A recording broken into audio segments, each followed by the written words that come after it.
Hello everyone, उत्कर्ष daily GK में आप सभी का स्वागत है। जहां आज हम कवर करेंगे भारत के संविधान से संबंधित मोस्ट इम्पॉर्टेंट क्वेश्चन, जो कि आपकी आगामी परीक्षा, आप किसी भी एग्जाम की तैयारी कर रहे हो, चाहे आपका सेंट्रल लेवल का एग्जाम हो या फिर स्टेट लेवल का एग्जाम हो, ये सेशन आपके लिए काफ़ी ज़्यादा महत्वपूर्ण है। इस सेशन में सेलेक्टेड और इम्पॉर्टेंट क्वेश्चन लिए गए हैं, जो कि आपकी परीक्षा की दृष्टि से काफ़ी ज़्यादा इम्पॉर्टेंट है। तो चलिए आज का ये सेशन शुरू करते हैं। और वीडियो अगर आपको अच्छा लगे तो वीडियो को लाइक कीजिए, शेयर कीजिएगा और चैनल को सब्सक्राइब कर लीजिएगा। तो चलिए देखते हैं पहला क्वेश्चन। आज का पहला क्वेश्चन है, विश्व का सबसे बड़ा एवं लिखित संविधान किस देश का है? तो विश्व का सबसे बड़ा एवं लिखित संविधान किस देश का है? इसका सही उत्तर है ऑप्शन डी, भारत का। विश्व का सबसे बड़ा एवं लिखित संविधान भारत का है। तो राइट आंसर ऑप्शन डी याद रखिए। अगला क्वेश्चन देखते हैं। अगला क्वेश्चन है, संविधान सभा की तीसरी बैठक में 13 दिसंबर 1946 ईस्वी को किसने उद्देश्य प्रस्ताव रखा था? तो जब तीसरी बैठक हुई संविधान सभा की 13 दिसंबर 1946 को, तो उसमें उद्देश्य प्रस्ताव किसने रखा था? इसका सही उत्तर है ऑप्शन ए, जवाहरलाल नेहरू जी ने। जवाहरलाल नेहरू जी ने उद्देश्य प्रस्ताव रखा था। राइट आंसर ऑप्शन ए याद रखिए। अगला क्वेश्चन देखते हैं। अगला क्वेश्चन है, निम्नलिखित में से प्रथम अनुसूची में किसका उल्लेख है? तो प्रथम अनुसूची में किसका उल्लेख है? इसका सही उत्तर है ऑप्शन सी, उपरोक्त दोनों। उपयुक्त दोनों यानी ऑप्शन ए, राज्यों के नाम एवं उनके क्षेत्र। ऑप्शन बी, संघ राज्य क्षेत्रों के नाम एवं उनकी सीमाएं। इन दोनों का ही उल्लेख किया गया है प्रथम अनुसूची में। तो जो फाइनल आंसर है वो ऑप्शन सी है, उपरोक्त दोनों। अगला क्वेश्चन देखते हैं। अगला क्वेश्चन है, राज्य के नीति निदेशक तत्व निम्न में से किस देश से लिए गए हैं? तो नीति निदेशक तत्व वो किस देश से लिए गए हैं? इसका सही उत्तर है ऑप्शन सी, आयरलैंड से। आयरलैंड से राज्य के नीति निदेशक तत्व लिए गए हैं। राइट आंसर ऑप्शन सी याद रखिए। अगला क्वेश्चन देखते हैं। अगला क्वेश्चन है, राष्ट्रपति के संबंध में कौन सा कथन सही है? तो ऑप्शन ए, अनुच्छेद 52 भारत का एक राष्ट्रपति होगा, सही है। ऑप्शन बी, वह देश का प्रथम नागरिक होगा, ऑप्शन बी भी सही है। ऑप्शन सी, इसका पद कभी खाली नहीं होता है।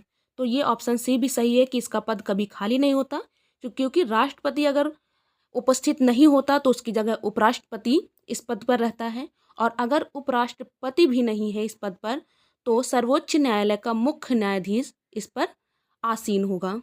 और जो आसीन होने की जो है अधिकतम अवधि है वो अधिकतम 6 माह है, तो ये भी याद रखिए। तो इसका जो फाइनल आंसर होगा वो होगा ऑप्शन डी, उपरोक्त सभी। तो राष्ट्रपति के संबंध में सारे ही कथन सही हैं। अगला क्वेश्चन देखते हैं। अगला क्वेश्चन है, निम्न में से सिक्किम को 36वें संविधान संशोधन 1975 के तहत किस अनुच्छेद के अंतर्गत भारत में शामिल किया गया?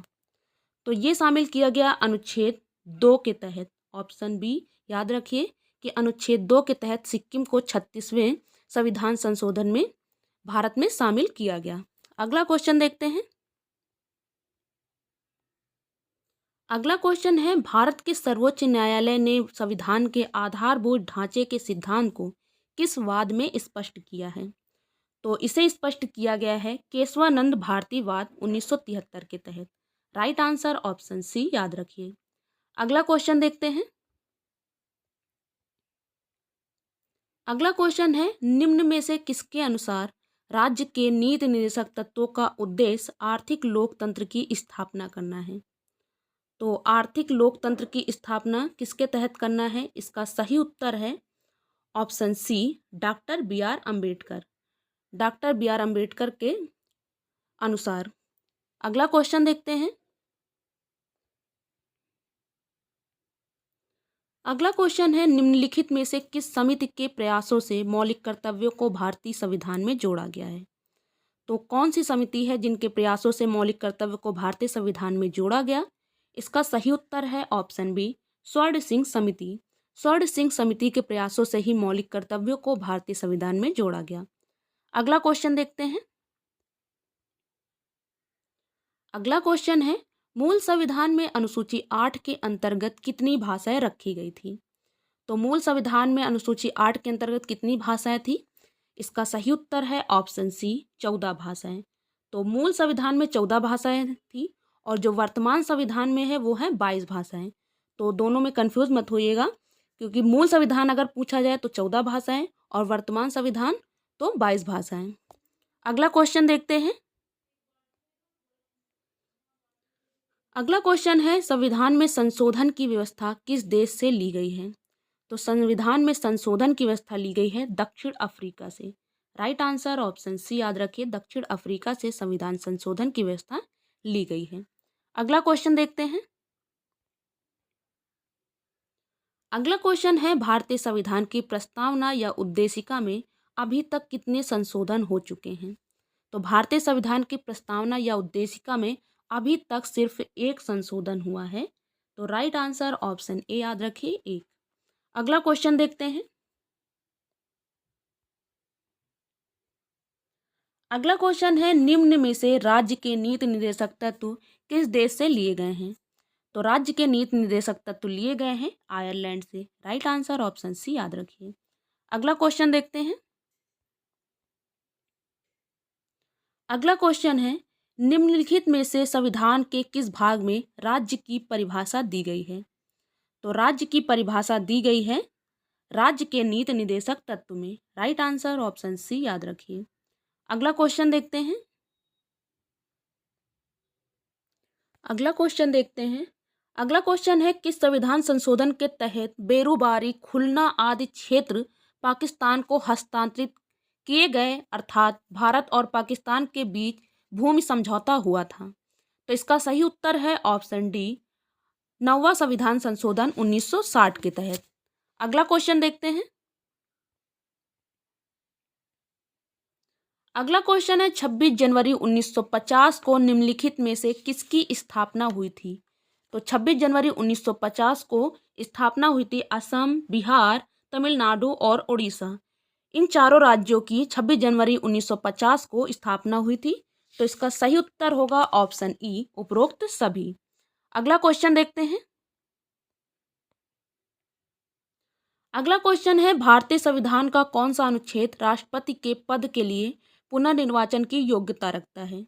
तो भारतीय संविधान में यह अनुच्छेद है अनुच्छेद 57, जो कि राष्ट्रपति के पद के लिए पुनर्निर्वाचन की योग्यता निर्धारित करता है। अगला क्वेश्चन देखते हैं।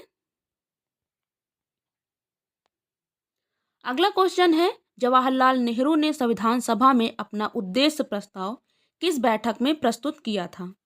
तो ये प्रस्तुत किया था तीसरी बैठक में। राइट आंसर ऑप्शन डी याद रखिए कि अपना उद्देश्य प्रस्ताव तीसरी बैठक में प्रस्तुत किया था। अगला क्वेश्चन देखते हैं। अगला क्वेश्चन है, भारतीय संविधान की प्रस्तावना में संविधान के अधिनियमित होने की क्या तिथि है? तो भारतीय संविधान की प्रस्तावना में संविधान के अधिनियमित होने की तिथि है 26 नवंबर 1949। राइट आंसर ऑप्शन सी याद रखिए। अगला क्वेश्चन देखते हैं। अगला क्वेश्चन है, राष्ट्रपति के विचारार्थ राज्यपाल द्वारा विधिवत सुरक्षित रखने का प्रावधान किस देश से लिया गया है?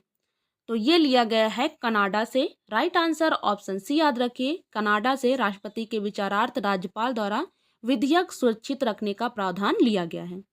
अगला क्वेश्चन देखते हैं। अगला क्वेश्चन है, भारतीय संविधान में आपात उपबंध का उल्लेख किस भाग में है? तो आपात उपबंध का उल्लेख है भाग 18 में। राइट आंसर ऑप्शन डी याद रखिए कि भाग 18 में आपात उपबंध का उल्लेख किया गया है, इमरजेंसी। अगला क्वेश्चन देखते हैं। अगला क्वेश्चन है, निम्नलिखित में से किस अनुसूची में दल बदल कानून का उल्लेख है? तो दल बदल कानून का उल्लेख किया गया है अनुसूची 10 में। राइट आंसर ऑप्शन सी याद रखिए कि अनुसूची 10 में दल बदल कानून लिए गए हैं। अगला क्वेश्चन देखते हैं। अगला क्वेश्चन है, संविधान में अपराध दोष सिद्ध के संबंध में संरक्षण का किस अनुच्छेद के अंतर्गत प्रावधान किया गया है? तो संविधान में अपराध दोष सिद्ध के संबंध में संरक्षण अनुच्छेद 20 में दिया गया है। राइट आंसर ऑप्शन बी याद रखिए। अगला क्वेश्चन देखते हैं।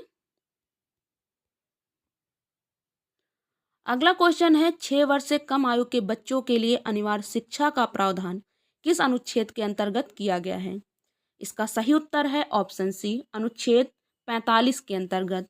तो आर्टिकल 45 के तहत 6 वर्ष से कम आयु के बच्चों के लिए अनिवार्य शिक्षा का प्रावधान किया गया है।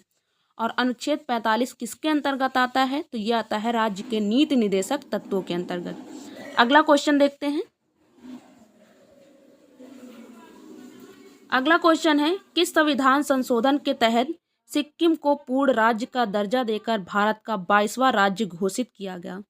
इसका सही उत्तर है ऑप्शन बी, 36वां संविधान संशोधन 1975 के तहत। 36वां संविधान संशोधन 1975 के तहत सिक्किम को पूर्ण राज्य का दर्जा देकर भारत का 22वां राज्य घोषित किया गया। अगला क्वेश्चन देखते हैं। अगला क्वेश्चन है भारत के राष्ट्रपति को उसके पद से हटाया जा सकता है? तो भारत के राष्ट्रपति को उसके पद से किसके द्वारा हटाया जा सकता है? इसका सही आंसर है ऑप्शन सी, संसद द्वारा। संसद द्वारा भारत के राष्ट्रपति को उसके पद से हटाया जा सकता है। अगला क्वेश्चन देखते हैं। अगला क्वेश्चन है भारतीय संविधान में विधि के समक्ष समानता का प्रावधान किस देश से लिया गया है? तो भारतीय संविधान में विधि के समक्ष समानता का प्रावधान लिया गया है ब्रिटेन से। राइट आंसर ऑप्शन ए याद रखिए। अगला क्वेश्चन देखते हैं।